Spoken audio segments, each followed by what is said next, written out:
11 de agosto del 2022, ya casi llegando al fin de semana con información muy importante. Soy Jairon Córdoba y es un gusto nuevamente acompañarlos en la segunda edición de JNE Noticias. Antes del desarrollo de nuestra información, vamos rápidamente con nuestros titulares.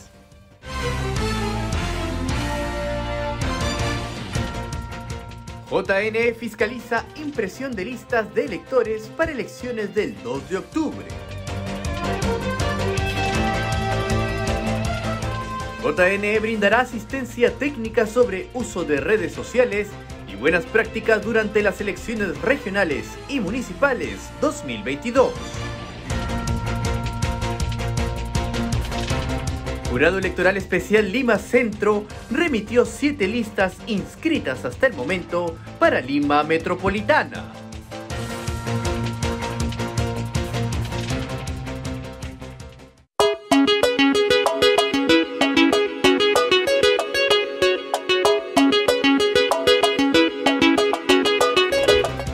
El Jurado Electoral Especial de Lima Centro remitió 7 listas inscritas con candidatos para la alcaldía de Lima Metropolitana a la Oficina Descentralizada de Procesos Electorales correspondientes a las mismas jurisdicciones para la elaboración del material electoral que se va a utilizar el próximo 2 de octubre.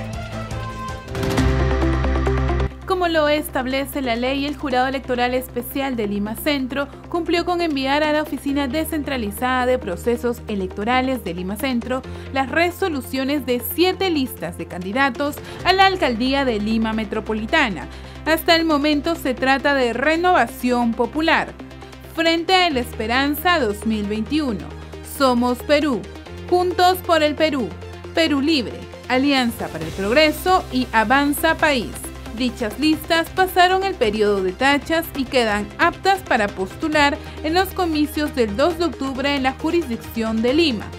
Cabe destacar que de las 12 listas de candidatos presentadas para la Municipalidad Provincial de Lima, 7 alcanzaron su inscripción.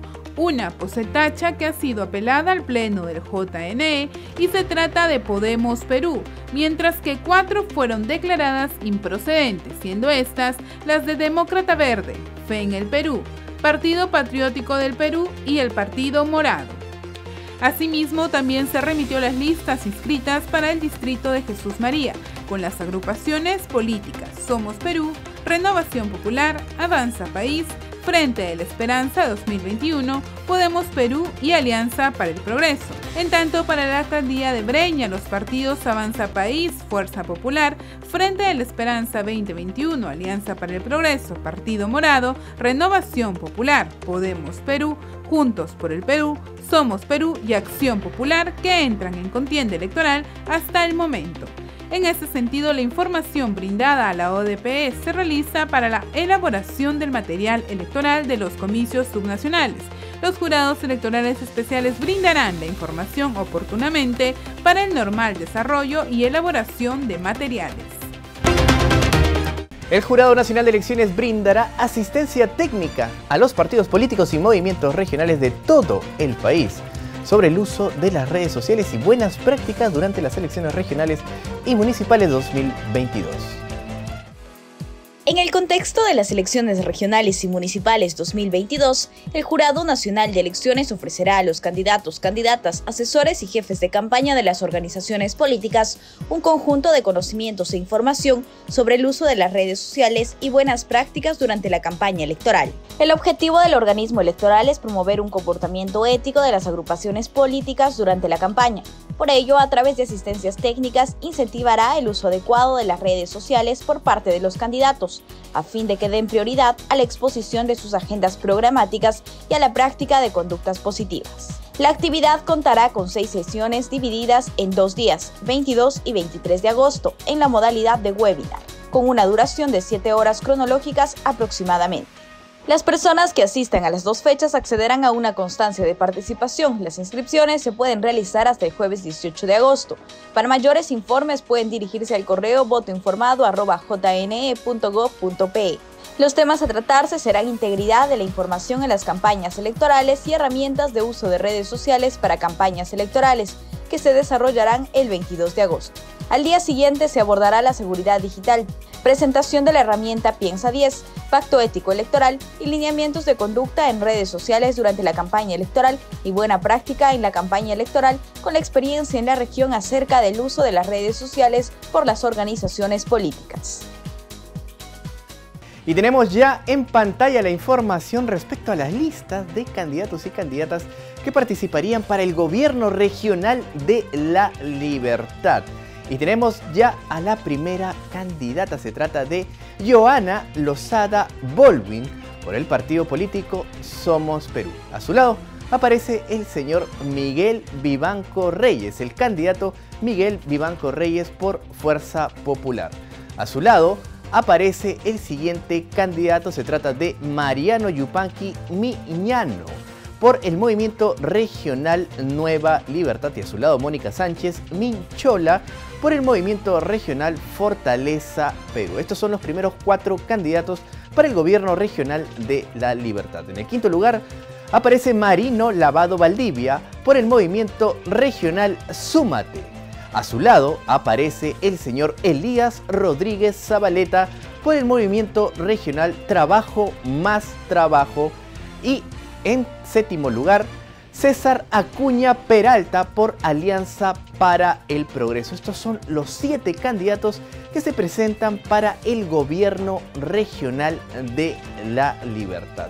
Van a entrar en contienda el próximo 2 de octubre y la población decidirá quién va a ser su nueva autoridad. De otro lado, les comentamos que la Contraloría pone a disposición de la ciudadanía una plataforma digital denominada Tú tienes el control en el marco de las elecciones regionales y municipales 2022. La Contraloría General de la República presentó la plataforma digital En estas elecciones tú tienes el control, destinada a promover el voto informado entre la ciudadanía, en el marco del proceso regional y municipal a desarrollarse el domingo 2 de octubre.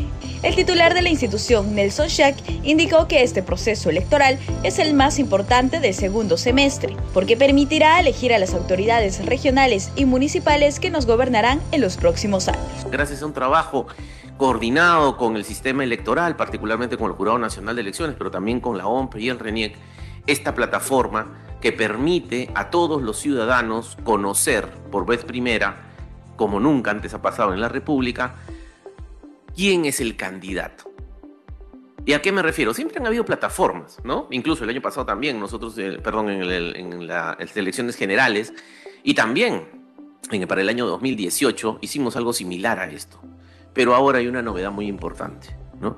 El Congreso, a través de la ley 31227, dispuso, y esto es una cosa novedosa, por primera vez en la historia republicana, los candidatos, no los funcionarios públicos, los candidatos van a presentar su declaración jurada de intereses. Schack recordó que el Congreso de la República dispuso que los candidatos en elecciones regionales y municipales presenten su declaración jurada de intereses a la Contraloría, lo que supone un ejercicio de transparencia de los postulantes, pues se conocerán sus relaciones económicas y laborales.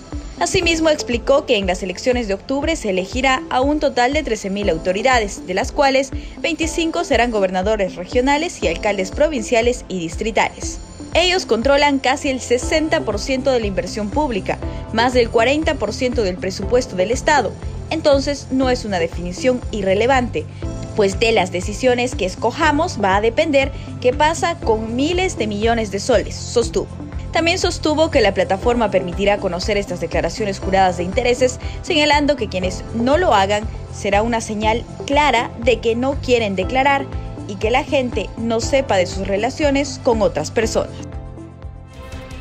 Y preste mucha atención a la siguiente información, porque a menos de 2 meses de los comicios, las oficinas descentralizadas de procesos electorales de todo el país reciben el material de capacitación para los actores electorales, entre ellos, por supuesto, los miembros de mesa. La Oficina Descentralizada de Procesos Electorales recibió el material para capacitar a todo su personal.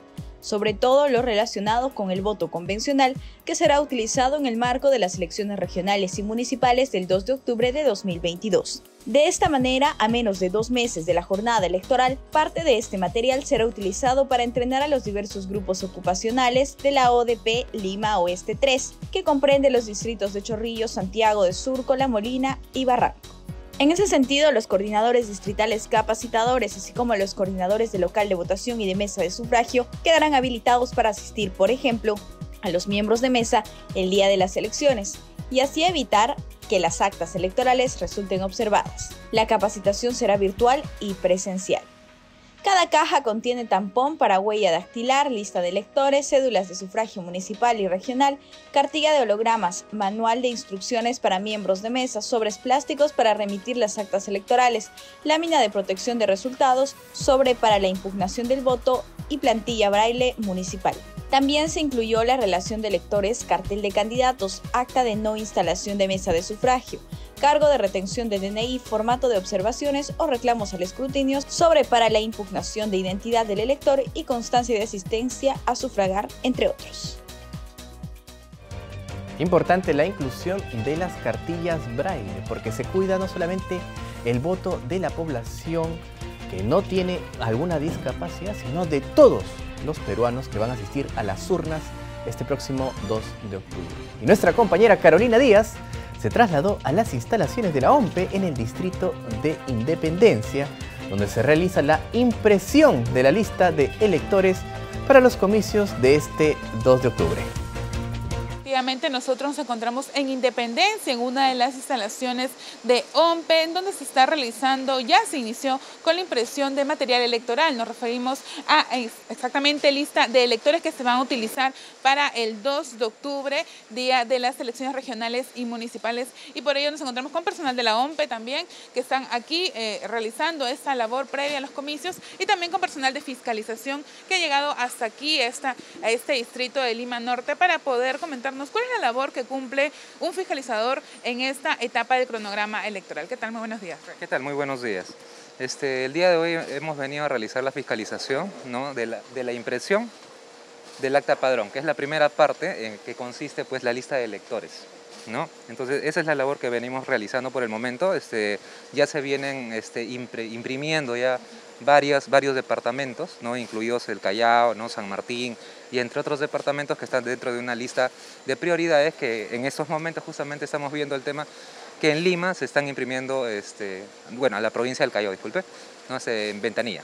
Correcto. Entonces, como vemos en este momento se está haciendo la impresión de la lista de electores. Esta lista de electores llega a las manos de los miembros de mesa. Así es, no llega a las manos de los miembros de mesa en este caso, ¿no? Tiene un proceso todavía, entonces va a llegar todavía el segundo bloque en adelante para ensamblarlo y mandarlo juntamente con todo el material electoral. ¿Y qué es lo que contiene básicamente? ¿Qué es lo que ustedes fiscalizan? ¿Que esté correcto la imagen? ¿Qué es lo que tiene que... Así es, tiene que contener, ¿no?, el número de los electores en este caso, ¿no? Entonces que cumpla con algún tipo de formato que ya tiene establecido, ¿no? Ya se tiene establecido. Recordemos también que la OMPE envió un formato de cómo estarían este material electoral para que el jurado también fiscalice esta actividad previa. Como estamos viendo en imágenes, Lisette, ustedes van a poder observar que ahí figuran los electores que van a votar en los distritos. En este caso creo que estamos viendo de Lurín, si no me equivoco, que están imprimiendo en este caso. Sí, correcto. Entonces vamos a seguir aquí en OMPE para poder tener más información sobre esta impresión y ustedes también puedan tener la información. Muchas gracias, Reimer, por la entrevista, y nosotros vamos a seguir aquí en OMPE y también recordar que el material de capacitación para los miembros de mesa, el ensamblaje va a comenzar ya en distintas oficinas de la Oficina Nacional de Procesos Electorales. Esperemos también estar atentos para que dicho material llegue posteriormente a los miembros de mesa en los días de las capacitaciones.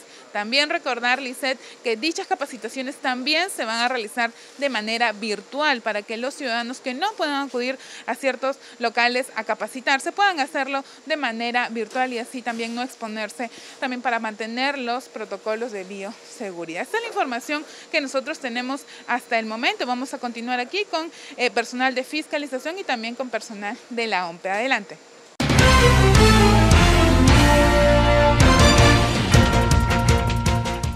Bien, en esta oportunidad nos acompaña Marco Antonio Ramírez, con quien vamos a conversar un tema en cual él es especialista, que tiene que ver con las poblaciones afroperuanas, porque él es abogado justamente y especialista en estos temas. Marco Antonio, ¿qué tal? ¿Cómo estás? Muchísimas gracias, muy bien, gracias por la invitación, encantado de poder conversar. Claro que sí. Hoy existen temas importantes en la agenda, Marco Antonio, como la representación política de las minorías, ¿no? Muchas veces la población dice, pero la democracia es el mandato de las mayorías, ¿no? Pero no olvidemos que las democracias también en términos de calidad se entienden, ¿no? En cuanto a cómo se atienden en términos de derechos a las minorías, ¿no? Por favor, para contextualizar esta idea primera que estoy poniendo sobre la mesa, ¿no? ¿Qué tendrías tú que decir? Yo creo que antes se entendía la democracia con el mero ejercicio del derecho al voto y de recibir el voto activo y el voto pasivo. Pero ahora entendemos la democracia que tiene que ser necesariamente las personas que han sido postergadas en el ejercicio de los derechos humanos quienes deben estar representadas en ella. Hablo de democracia plural, diversa, y que no se puede entender la democracia sin la participación de las personas afroperuanas, indígenas, LGBTs, personas con discapacidad, adultos mayores y otras personas que componen la ciudadanía peruana y que por lo general no han estado visibles en los espacios de representación política, por ejemplo, el Congreso de la República o a nivel municipal, regional, como alcaldes, regidores, concejales, por ejemplo. Entonces, la democracia se piensa de manera distinta ahora como una democracia plural, diversa, inclusiva, intercultural, que no puede desconocer tampoco la presencia de grupos que han sido históricamente subordinados en sus derechos humanos. Algunos dirían que es peligroso este escenario de las minorías, ¿no? Porque señalan, y lo he escuchado yo de algunos especialistas que dicen lo siguiente, ¿no? Pero ¿hasta dónde vamos a llegar con las minorías? Es decir, van a haber grupos y subgrupos, ¿no? Y esto podría provocar un problema de atomización. ¿Qué tienes tú que decir?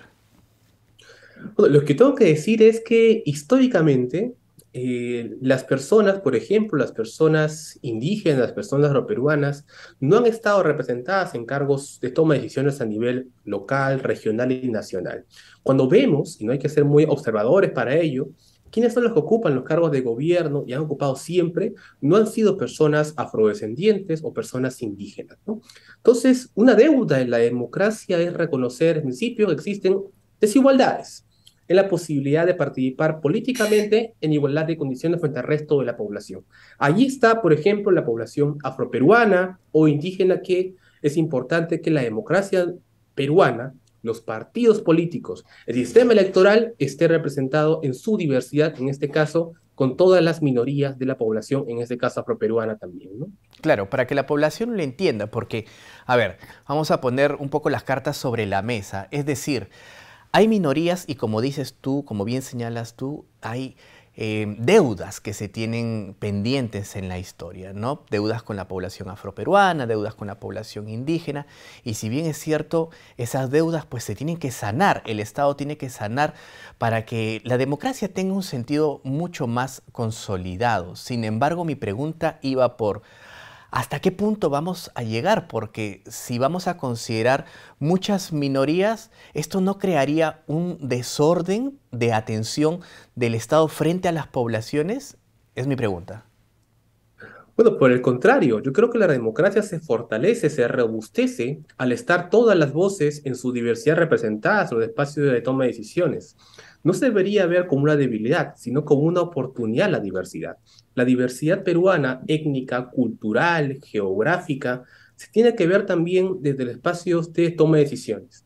Y desde allí, mientras más espacio exista para representar a las voces peruanas, en su diversidad, yo creo que es una responsabilidad que se tiene de todo demócrata y de toda autoridad política de promoverla, ¿no? Entonces, yo diría que, al contrario, es positivo y no negativo que la diversidad peruana, pero sobre todo reconociendo de quiénes en toda esta diversidad, en ya 200 años de República Peruana, quienes han sido reconocidos en el espacio de toma de decisiones. Por ejemplo, afroperuanos, indígenas, que sus voces deben ser representadas y la democracia debe acomodarse, debe reestructurarse, refundarse para que sea mucho más representativa los espacios de toma de decisiones, ¿no? En su diversidad. Claro. Ahora, en este escenario, pues hay leyes, ¿no? Es decir, la norma está puesta. Hay cuotas electorales que se suman a este escenario, ¿no? Para consolidar la democracia.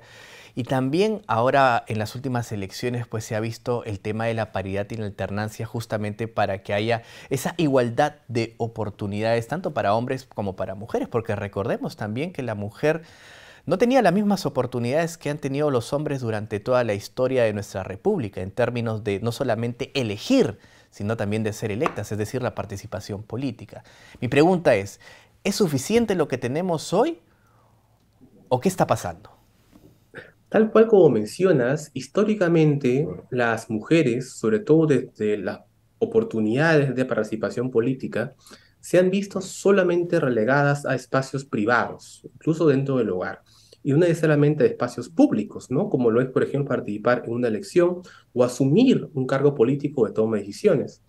En este caso, yo creo que sí existen algunas cuotas, medidas de acción afirmativa que reconocen, por ejemplo, la paridad y la alternancia, o, por ejemplo, cuotas para jóvenes a nivel local, regional, o cuotas para los pueblos indígenas originarios, pero considero también que hay otros grupos, como por ejemplo la población afroperuana, que no ha sido merecedora de ningún tipo de acción afirmativa que pueda garantizar su participación en igualdad de condiciones en un contexto de racismo y discriminación racial y también su representación en igualdad de condiciones que el resto de la población no afroperuana. Y en este sentido, Marco Antonio, ¿qué propondrías? Por ejemplo, si te dijeran, ¿no? Ya, dos propuestas de manera concreta para que tú pongas sobre la mesa respecto a este tema. Yo considero que a nivel nacional, en las elecciones regionales, perdón, en las elecciones generales, debería existir alguna reserva de escaños para las personas afrodescendientes. Esto no es algo nuevo, existe en países de la región, por ejemplo, como en Colombia. En Colombia, los pueblos indígenas y afrodescendientes tienen escaños reservados en el Parlamento Nacional. En Perú también podemos tener algún tipo de escaños reservados porcentualmente a la cantidad de población afrodescendiente que existe. La población afrodescendiente suma alrededor del 3,5%, 3,6% de la población nacional, según el último censo. Entonces sí considero que podemos tener dos escaños reservados para el pueblo peruano y se ha decidido a partir de los propios dirigentes, líderes, personas afroperuanas, quiénes son sus representantes ante el Parlamento, por ejemplo, o incluso a nivel local, en las listas de quienes deben participar y quienes deben tener un curul, un escaño como regidores, concejales a nivel de regionales y municipales. Y una segunda propuesta, de manera concreta, por favor, Marco Antonio. De manera concreta, sí considero que los partidos deben incluir necesariamente en sus planes de gobierno políticas para el pueblo afroperuano. Deben ser reconocidos como un pueblo que ha sido víctima de discriminación de racismo y necesitan políticas específicas para reducir su desigualdad frente al resto de la población. Claro que sí. Ahora, es evidente que existen pues necesidades de reformas, de cambios en términos legales, pero también es evidente que se necesita un cambio social, ¿o cómo lo consideras tú? Totalmente, creo que van de la mano, son hermanos o hermanas, ¿no? Necesitamos que las personas entiendan que la diversidad no es un problema y que existe el racismo y discriminación racial y que afecta, así como la vida social, también la participación política.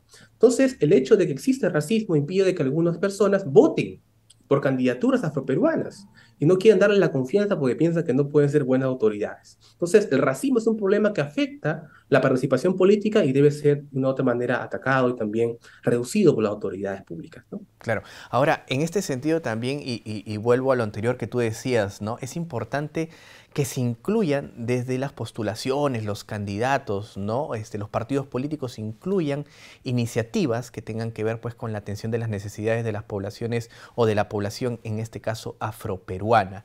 ¿Tú qué mensaje tendrías para los candidatos en estas elecciones regionales y municipales que se celebran el próximo 2 de octubre, justamente al respecto de lo que estamos hablando? Yo creo que los partidos tienen una deuda también, al igual que la democracia misma, de reconocer que existe una población, que es el 3,6% de la población nacional, que es la población afroperuana, que tiene dificultades en acceso a educación, trabajo, salud, alimentación, etc.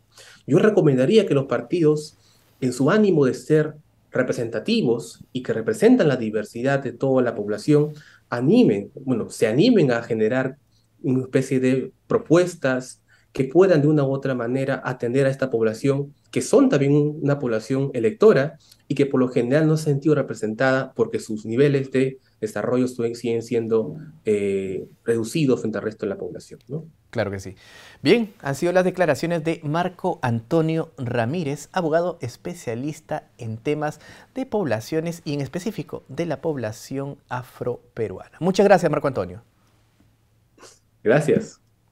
Bien, es momento de hacer una breve pausa. Ya volvemos.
Bien, y ya no hay tiempo para más. Llegamos al final del programa. Muchas gracias por acompañarnos en esta edición de JN Noticias. Para más información, síganos en nuestras redes sociales del Jurado Nacional de Elecciones, la señal también de los canales aliados y por la retransmisión de la Agencia de Noticias Andina. Los dejamos con información de la Oficina Desconcentrada de la Libertad. Una bella tierra.